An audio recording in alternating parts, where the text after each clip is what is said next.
Welcome back to my kitchen. Our recipe for today is Tortang alamang.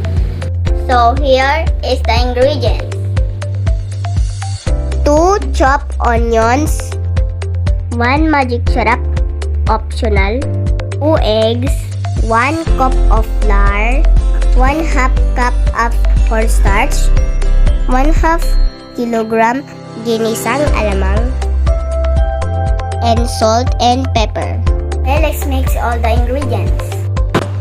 Let's first add the chopped onion.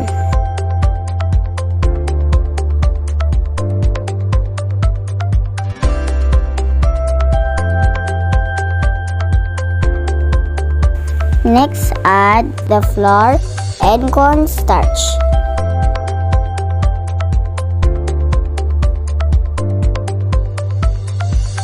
Mix it well.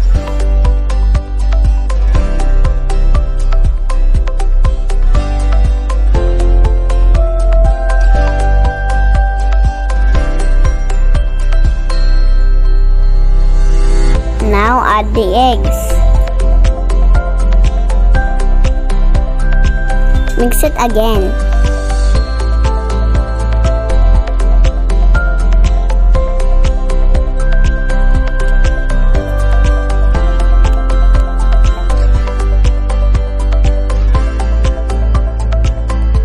You can use magic syrup or salt to taste. Add some ground black pepper on it. Mix it until it will combine.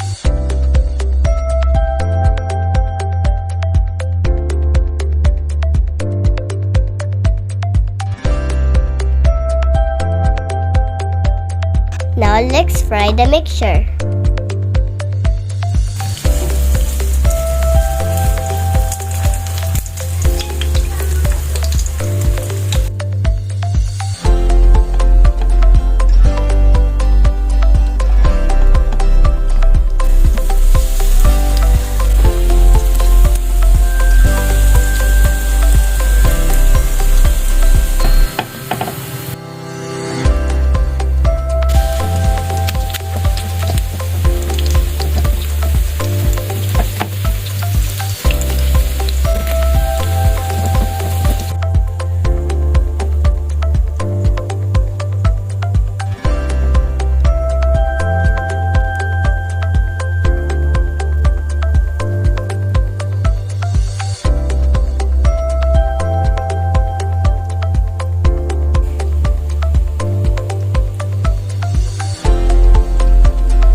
And now, this is the finished product of our Tortang alamang.